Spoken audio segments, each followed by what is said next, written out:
You call your dog once, and they hear you immediately, but they don't turn toward you the way they used to. Instead, their head shifts slightly to the side, and their eyes move somewhere else for just a moment. It's subtle enough that most people ignore it, but clear enough that something feels off.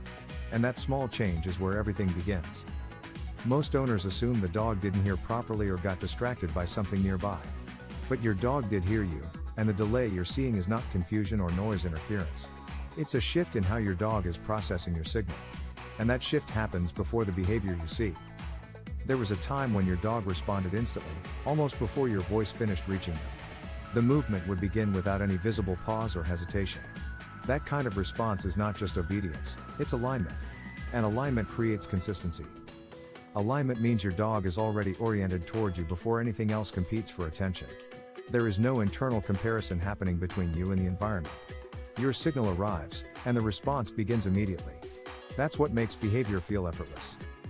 But when your dog starts looking away first, that alignment has already changed slightly. The change doesn't start in the response itself. It starts in the sequence that leads to that response. And once the sequence changes, the outcome eventually follows.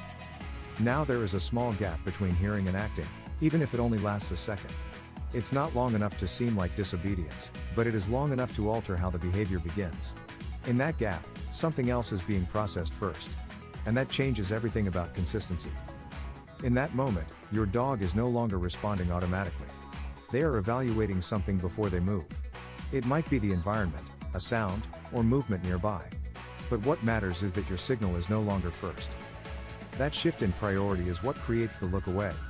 The head turn is not random or meaningless. It's the visible part of an internal check. And that check did not exist before. At first, nothing appears broken on the surface. Your dog still comes when called, and commands still work most of the time.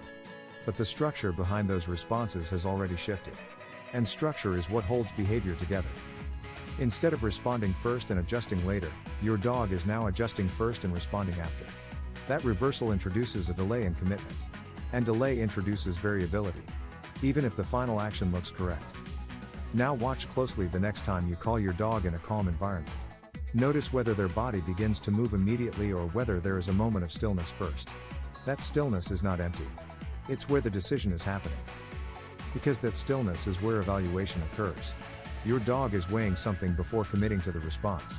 And once evaluation becomes part of the process, consistency begins to weaken. Not instantly, but gradually over time.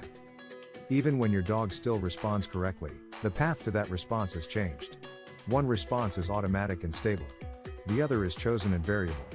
And that difference matters more than most people realize.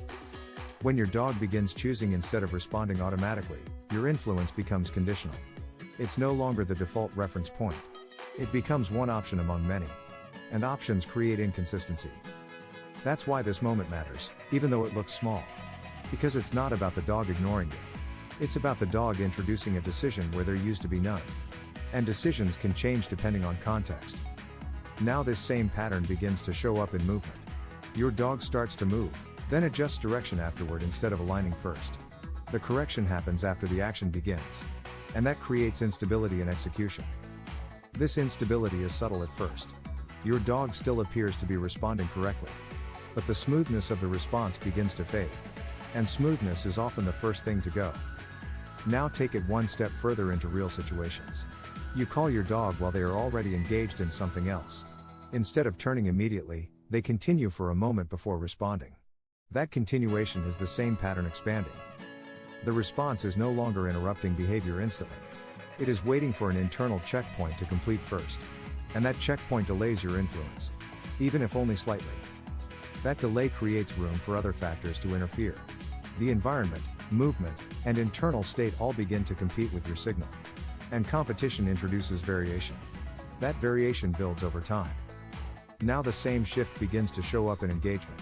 Your dog starts acting independently before referencing you. Not dramatically, but in small, almost unnoticeable ways. And those small ways compound. They move ahead slightly further before checking in. They respond a fraction later than before. They rely more on their own assessment than your direction. And that's where consistency begins to fade. This is how the change spreads. Not through sudden disobedience, but through gradual sequence shifts. Each small adjustment builds on the last. And over time, the pattern becomes noticeable.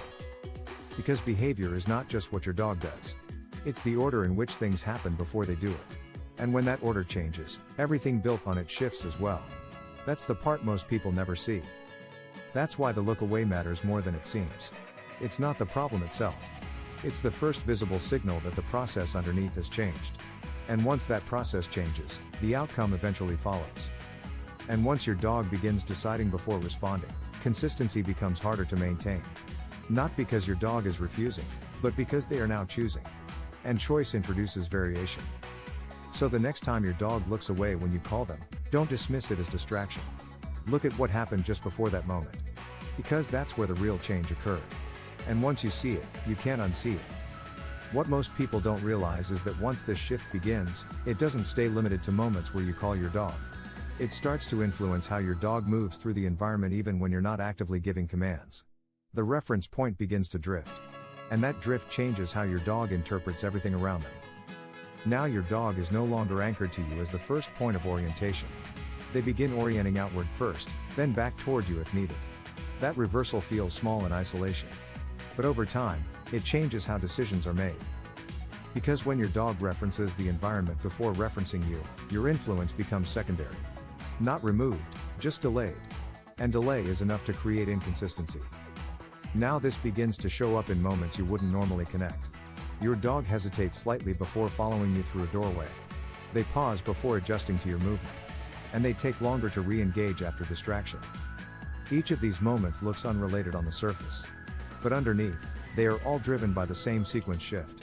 Your dog is no longer moving from alignment. They are moving from evaluation. And evaluation always takes time. Even if that time is only a fraction of a second. It changes the rhythm of how your dog responds. That rhythm is what creates fluid behavior. When it breaks, behavior becomes segmented. And segmented behavior feels inconsistent, even if it still technically works. Now take a moment to consider how this affects recall. When you call your dog, you're not just asking for movement. You're asking for immediate priority shift. But if your dog is evaluating first, that priority shift is delayed. And even a small delay changes distance, timing, and outcome. That's why recall starts to feel unreliable. It's not because your dog doesn't understand the command. It's because the command is no longer the first thing acted on. Something else is being processed before it. And once that happens, the consistency you relied on begins to fade. Not suddenly, but gradually. Until one day it feels like something is off. But by that point, the change has already been building for a long time. It didn't start with failure. It started with hesitation. That's why catching the look away early matters. Because it's the first moment you can actually see the shift happening. Before it spreads into everything else. And once you understand that, the behavior stops feeling random. It starts to make sense. Because you can see the process behind it.